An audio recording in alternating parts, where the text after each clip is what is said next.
Boa noite, amigos da TV Mais Brasil, a TV da região metropolitana de Jundiaí. Hoje é quinta-feira, 27 de março, e nós estamos aqui ao vivo, direto do estúdio da TV Mais Brasil em Jundiaí. Bom, eu sou o Guina Francisco, sou apresentador deste programa.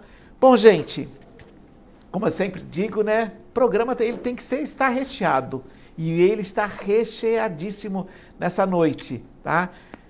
A gente vai falar do que, gente? Vamos falar sobre envelhecer. E olha, né, como assim, quando eu trago essa pessoa num programa, e hoje ele está aqui a primeira vez na Casa Nova, tá certo? Mas sempre quando eu levo ele no programa, a gente fala que a gente tem uma aula com ele, tá? E agora, lá nos bastidores, já aprendi mais uma coisa nova, ou seja, o neologismo, né?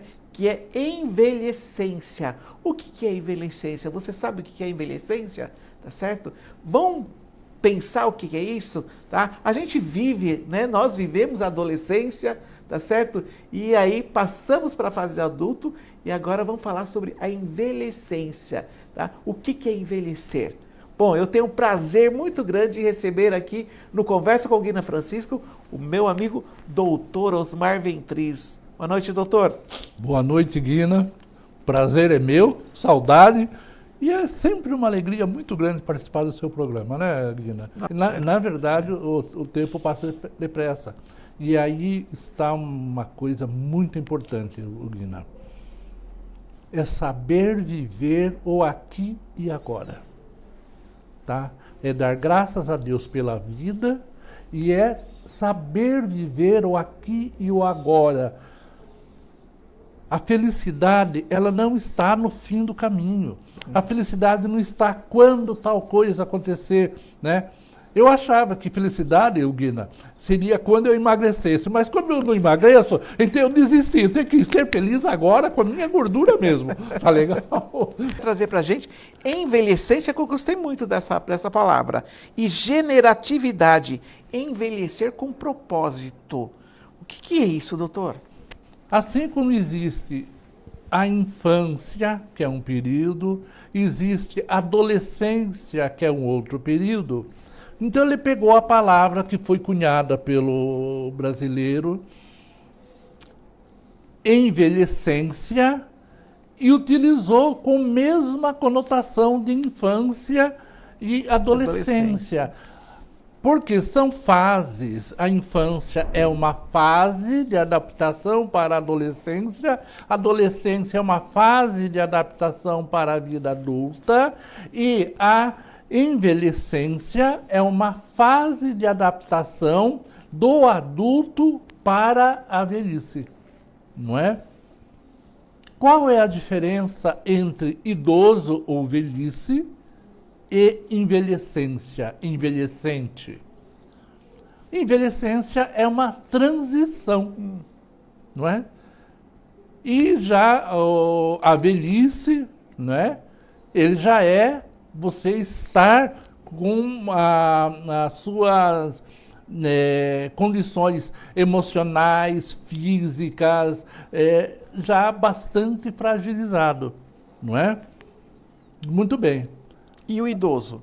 O idoso é um termo que a gente usa para tendo como base a idade, é uma classificação etária, não é? A partir de 60 anos você é idoso, entendeu? Então ele mostra uma situação estática, vamos dizer assim. É uma correspondência aí por conta da idade. Exatamente. Então você pertence a uma classe etária idosos, a partir de 60 anos, etc. Não é? A envelhecência, ela já é um estado de espírito, ela já não é uma coisa estática, tanto é que a gente entra na envelhecência a partir dos 45, 50 anos. Ah, é? Entendeu? Ah. E vai embora. Vai chegar lá na velhice, quando começa a faltar ou ficar mais acentuada, não é? As debilidades naturais, é natural, não é doença, é natural, não é? Então, de repente, chega uma idade que você tem que se adaptar a novas situações. Como que você tem que se adaptar? Esse período de maiores adaptação acontece na envelhecência. Como se adaptar? De repente você percebe que você precisa pôr óculos. Você tem que se adaptar a uma situação, entendeu? De repente você percebe que você não pode correr tantos quilômetros, ou, entendeu? De repente você começa a perceber que você vai subir alguns degraus e você tem que prestar muito mais atenção. Exatamente, não é? E aí você começa a perceber que o seu físico não é mais a mesma coisa. Aí você vê, por exemplo, um esportista, um jogador de futebol, não é? Que para de jogar, porque o físico não está mais obedecendo. Quando foi criado esse vocábulo, envelhecência, foi também para quebrar um paradigma, tá? De que adulto e velho. Sim. E o velho já era tratado como uma pessoa incapaz, entendeu? Não serve mais para nada, né? Exatamente. A envelhecência, ainda a pessoa está ali. Eu estou com 71 anos e estou aqui. Né? Como você disse, pego estrada, venho, volto, coisa e tal. Não é? Então eu não estou ainda na velhice. Entendeu? Eu ainda... Está vivendo a envelhecência. A envelhecência. Eu ainda produzo. Sim. Entendeu? Eu ainda tenho autonomia nas minhas decisões. Eu posso decidir aonde eu vou, onde não vou. Eu sou independente. Entendeu? Sim. A velhice, a pessoa já não tem mais essa autonomia. Ela depende de outras pessoas. Nossa, muito legal isso, doutor. Então, assim, é aquilo que eu sempre falo para o senhor, né? O senhor começa a falar, eu começo a viajar.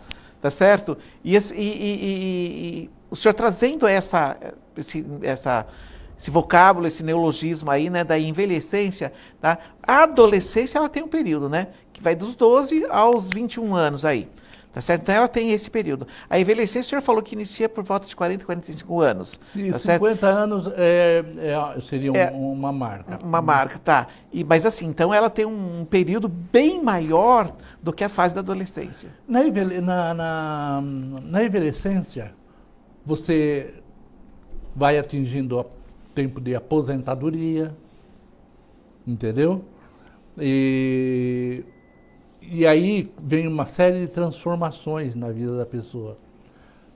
A pessoa começa a se adaptar a uma nova realidade, mas ela ainda é produtiva. Ela vai enfrentar uma série de problemas, sim, entendeu? Mercado de trabalho não vai aceitá-la com facilidade e ela é produtiva. Sim. Entendeu? É uma transição mesmo, como, olha, radical. Gente, entendeu? Atinge fisicamente, emocionalmente, economicamente, entendeu? É uma transição que impacta de uma maneira muito forte a vida da pessoa. Isso, inclusive, com relação ao desenvolvimento tecnológico. De repente, ela não acompanha mais, entendeu? Aquela evolução tecnológica. E outra situação, de repente você, durante a vida toda, foi um profissional altamente capacitado em determinada... E quando você chega na envelhecência, pode acontecer que aquela profissão que você exercia, que você tinha orgulho, né? Ela não existe mais. Aquele tipo de qualificação, o mercado não se interessa mais. Quer dizer, aqui agora o senhor me trouxe uma coisa muito boa, doutor. Quando alguém perguntar alguma coisa para mim, tipo, a tua idade, como é? Eu vou falar que eu estou na envelhecência. Né? Estamos na envelhecência. Eu sou um envelhecente. Exatamente. Olha isso. Gente, é isso, tá? Eu sou um envelhecente hoje. Não é um envelhecente. Não é velho. Não é velho. Entendeu? Não é idoso na acepção. E também não é novo. Né, porque o termo correto assim, não é... Você não está no seu estágio de velhice. Entendeu? Então, você está no estado E esse estágio da envelhecência depende muito o que vai acontecer com a sua vida, muito da estrutura que você tem. Por quê? Se você, durante a vida, tomou cuidado com a sua saúde, por exemplo, entendeu? A sua envelhecência vai ser de uma forma. A envelhecência é um período de você colher o que você plantou. Se você fez um plano de aposentadoria, você vai colher agora. Sim. Se você não fez, tudo bem, Não você tem vai que colher do mesmo jeito o que você não fez. Tá? Não vai ser aquilo. Se você cuidou da sua saúde, você vai colher agora. Não é?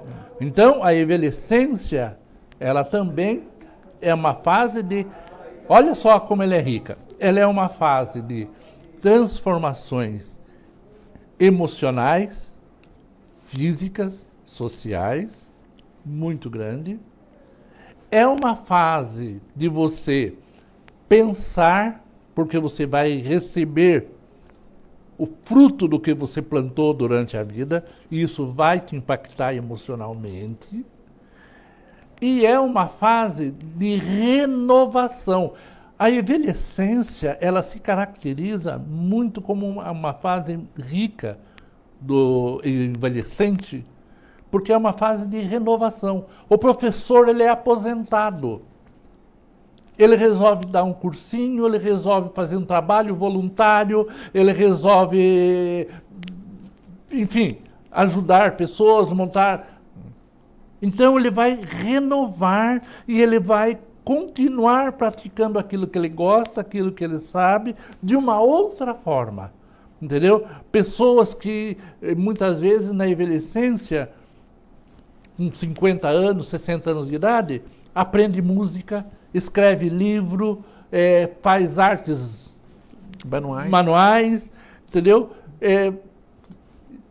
Participa de entidades com trabalhos voluntários, entendeu? Então, a envelhecência, ela também é um período de libertação, no sentido de que você não fica mais escravo de um horário, de um ambiente de trabalho. Sim, mas aí o senhor me traz uma dúvida, doutor, né? De tudo que o senhor está trazendo aqui para a gente tem que, eu penso o seguinte, né? Um exemplo, eu hoje estou vivendo isso, tá certo? Estou na espera da aposentadoria, estou na espera de tudo isso aí, tá certo? Só que a gente não percebe essa transformação, ela é natural, né? Ela vai acontecendo, tá? Só que isso é agora. Porque lá atrás, né, quando eu tinha lá os meus 30 anos, tá, a pessoa quando falava, olha, vou me aposentar, você já via a pessoa como um velho. Sim. Né? Hoje já não mais. Não. Tá certo? Não. O senhor falando, né, a respeito de que, apesar da aposentadoria, da pessoa ter feito essa colheita, né, mas ela continua ainda produzindo de alguma outra forma. Tá certo? O antigo não, né? Aposentou, pronto, acabou tudo ali, ele vai ficar dentro de casa, né? Ou, né, hoje não existe mais, na cadeira de balanço, tá certo? Ou cuidando dos netos, Isso né? mesmo. Isso, né? É muito interessante isso, doutor. E é interessante porque é o seguinte, antes, quando era comum, e ainda hoje não é raro, principalmente o homem aposentar-se e durante pouco tempo, ele morrer, não é? Muitas vezes tem a ver com o sentimento de inutilidade também. Sim. Então aí nós vamos entrar para um outro conceito, não é? Que logicamente que aqui nós estamos fazendo um bate-papo, então nós estamos tocando no assunto de uma maneira meio superficial também. Não, até antes do senhor até falar a respeito disso, né? A gente já tem aqui, né, essa querida pessoa, né, que também o senhor eu não via desde o ano passado, essa pessoa já também não vejo desde o ano passado, né? Minha querida irmã Neila Montanaro, beijo para você, minha irmã, beijo aí para o Fábio, tá certo? Ela coloca aqui, boa noite, Guina, legal o tema, muito interessante. E olha, parabéns, doutor Osmar, pelo seu belíssimo currículo. Neila, eu só falei aqui o mínimo do que esse homem é, tá certo? Mas beijo para você, Neila. A gente está esperando, logicamente, aí, né, eu e o André, o convite para a tua residência nova, para o seu lar novo, né? Beijos, minha irmã. Mas vamos lá, doutor. Vamos falar sobre generatividade. Atividade. Da Que onde bicho? surgiu esse termo, esse vocábulo generatividade? Generatividade, na verdade, é um termo que foi criado, se não me engano, por Eric Erikson, quer dizer, Eric Erikson, né? Francês. E o que seria a generatividade? Generatividade. Ela é muito viva na envelhecência e também na velhice, tá? É a aptidão ou vocação que o ser humano tem de fazer algo para a próxima geração. Seria, traduzindo, uma vocação ou inspiração que o ser humano tem para deixar um legado. Entendeu? Você trabalha, não é? Para o seu sustento, mas você também gostaria de deixar uma história. E que essa história servisse de inspiração ou de auxílio para aqueles que vêm depois de você. Entendeu? Isso a gente pode fazer isso na família ou Na família, na sociedade? aconselhando, entendeu? Veja, nós estamos falando de envelhecência. Envelhecência, quando acontece também aposentadoria, você já está a caminho de ser vô, ou já é vô, tem netos, entendeu? Você tem mais tempo para se dedicar aos netos e você vai ser um transmissor de sabedoria, de experiência de vida. Olha isso. Entendeu? E aí você vai colocar em prática a generatividade. Entendeu? Porque você está transmitindo, porque você está investindo, né, numa geração futura. Que são seus netos que estão vindo. Entendendo? Então, quando um professor ele está aposentado e resolve montar um curso, às vezes gratuito, entendeu? Ele está transmitindo conhecimento para uma geração que vem. A generatividade a gente pode colocar aí ao lado de deixar um legado? É legado. É legado. Entendeu? Qual é o seu legado? Sim. Entendeu? Então, na envelhecência, a generatividade fica mais viva. Nossa, gente, que lindo isso, doutor. Entendeu? É aí que ele passa a fazer um trabalho voluntário. É aí que ele começa a se dedicar para a arte, para mostrar, ensinar, entendeu? Se dedica mais à família. E os filhos aproveitam para deixar com os avós. Sim, é isso. Não é isso? Então, a generatividade é isso. O problema é, onde que tem problema? Quando a família ou a sociedade começa a ver a pessoa como uma pessoa incapaz por causa da idade. Então ela não dá liberdade para ela. Nas discussões em família, com amigos ou familiares reunidos, o que ela fala não é ouvido, começa a falar, mudam de assunto, ela não consegue se expressar, tomam decisões sem conversar com ela, entendeu? São ignoradas pelos mais novos. Nossa, é isso mesmo. Isso vai causar um efeito emocional negativo muito grande, porque ele está sendo impedido de praticar a generatividade. E isso dói. É aquilo, né? A pessoa, esse envelhecente, né? Ele ainda é independente. Sim. Certo? Mas a própria família faz ele dependente. Sim. Entendeu? Nossa, é uma coisa de se pensar, viu, doutor? E aí o que acontece? ele vai se sentir numa situação de obstrução, né, que nós chamamos de, dentro desse contexto da envelhecência, de estagnação. O que vem a ser estagnação dentro desse contexto da envelhecência? A pessoa se sentir inútil, não pertencendo ao grupo. Entendeu? Então, o que acontece? É comum você chegar numa casa, encontrar idoso isolado, não tem com quem conversar, entendeu? Nossa. E as vontades deles, ou os desejos deles são ignorados. É aquilo, ele não se pôs naquela posição, naquela situação. Colocaram, né? Puseram, né? Por quê?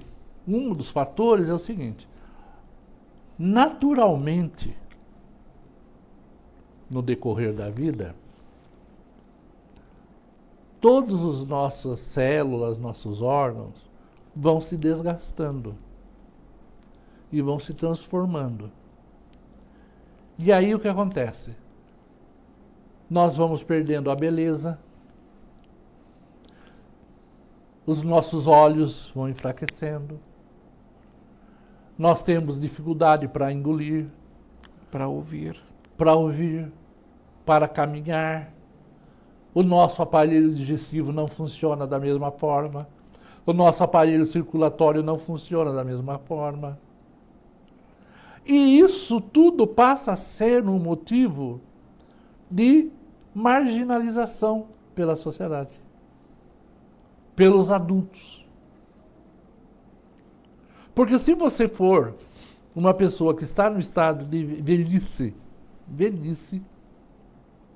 mas você tiver uma aparência de jovem, as pessoas estarão junto com você. Sim. Mas se você tiver aparência De velho. de velho, que é uma aparência natural, não é doença, a nossa cultura passa a ver de uma maneira diferente.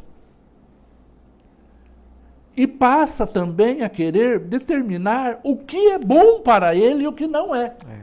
É isso mesmo. Sem perguntar. Entendeu? Eu posso ver uma pessoa idosa sentindo necessidade de alguma coisa. Você pergunta para ela: está sentindo necessidade de alguma coisa? Estuda o quê? Tal coisa assim. Posso te ajudar? As pessoas veem que a pessoa está lá com algum problema, falam assim: não, ela vai ter que tomar sopa de beterraba. Não interessa se ele gosta de beterraba ou não. Eu mando, acabou. Entendeu? Então aí tem uma crítica a essa fase que a gente chama de adultos. Adultos é uma classificação de pessoas que manda no infante, manda no adolescente e manda no idoso. Eles são os perfeitos. Você está entendendo? Todos passam por essa fase, doutor. Faz. Todos. E aí o que acontece? Acontece que o envelhecente, ele tem experiência de vida, ele tem sabedoria, ele ainda é perfeito, ele ainda tem condições de produzir. Mas, culturalmente, a sociedade ainda está mudando, porque existem trabalhos, existem órgãos governamentais também, programas governamentais nesse sentido, o Estatuto do Idoso também veio para ajudar, entendeu? Está mudando, não é? Isso não quer dizer que já mudou, porque já foi bem pior, né? Quando chega na velhice, aí sim a pessoa está na velhice, né? Eu estava vendo até uma entrevista um dia desse da... Eu confundo a Fernanda Torres com Com a mãe? a mãe é a A Fernanda... mãe é Montenegro. Fernanda Montenegro, Isso, né? é. Isso. Torres era o marido dela, né? Fernando Torres. Era o marido dela. Então, a Fernanda Montenegro. É. Eu estava vendo uma entrevista com ela. E ela estava falando da velhice. Ela estava falando dela. E ela estava falando da velhice. Ela falou assim, eu me sinto uma pessoa realizada. Por tudo que eu fiz. Que eu consegui fazer. E hoje eu me sinto feliz. Por quê? Olha, aí vem o segredo. Porque eu tenho consciência das minhas limitações. Eu sei que eu não posso mais fazer o que eu fazia. Então eu não faço. Eu aprendi a pedir ajuda. Se eu quiser viajar de avião agora, eu sei que eu não posso ir sozinha. Então, ela teve uma envelhecência de adaptação e agora está vivendo a velhice adaptada. Entendeu? É. Logicamente que ela é tratada como uma pessoa que existe pela família dela. Sim. Ela não é um ser invisível dentro da família dela. Entendeu? Com contribuição, né? Com doutor? contribuição. Porque é muito comum, tá? Eu trabalhei muitos anos no IBGE, eu era técnico em estatística do IBGE, e chegar em casas para fazer entrevista, onde o idoso estava lá jogado num canto. Entendeu? Não davam voz, ele não participava de nada, estava lá marginalizado. E tudo que a pessoa nessa fase de velhice, né, precisa, principalmente da velhice, é ter com quem conversar. Eu conheci uma senhora, anos atrás, em Cajamar mesmo. Todo dia ela ia no supermercado. E um dia eu fiquei curioso, né? Porque ela ia e eu via ela lá. Aí um dia eu me aproximei dela, né?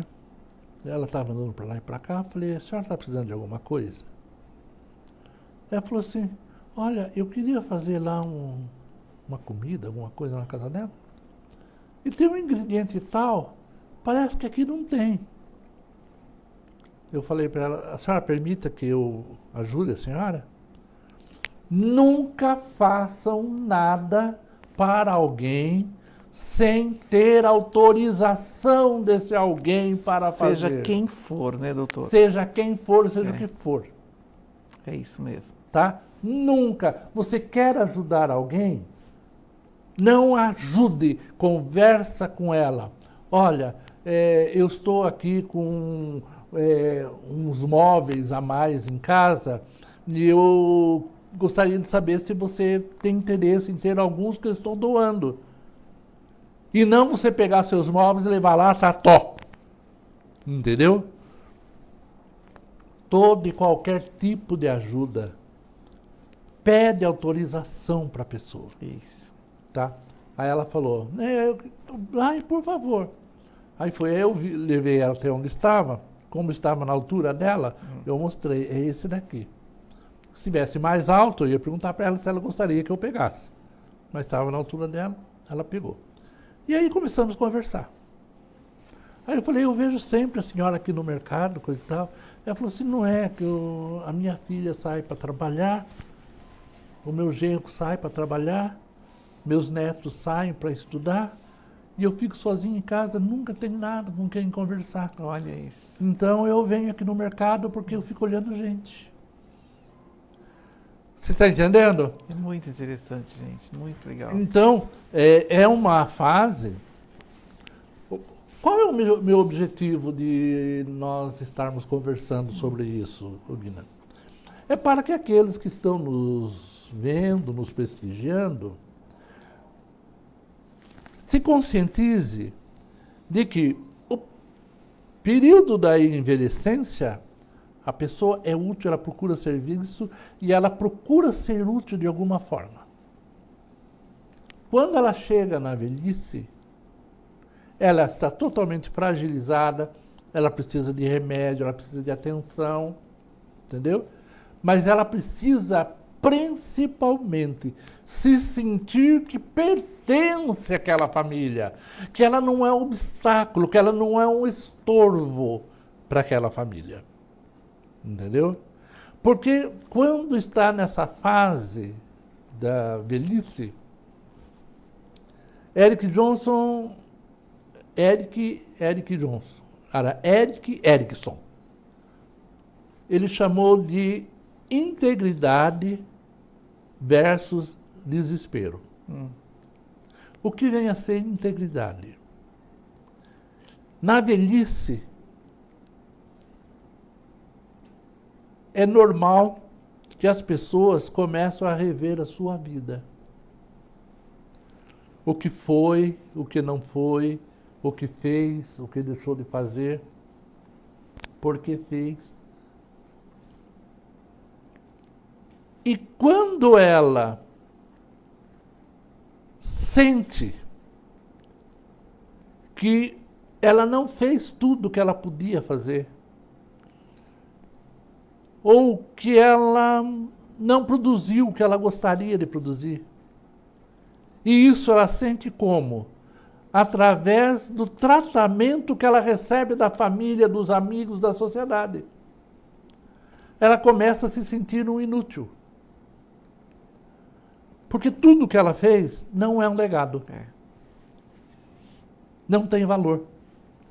Tanto não tem valor que ela está marginalizada. Ela não serve para dar opinião, ela não serve para nada. Nem para saber por que as coisas estão acontecendo dentro de casa. Aí ela se afasta. Aí ela entra no estado que Erickson chamou de desespero. Aí o que acontece nessa fase? Rancor, ódio, depressão, frustração, mágoa. Ela viveu uma vida e agora ela tem consciência de que ela chegou ao fim da vida. E tudo que ela fez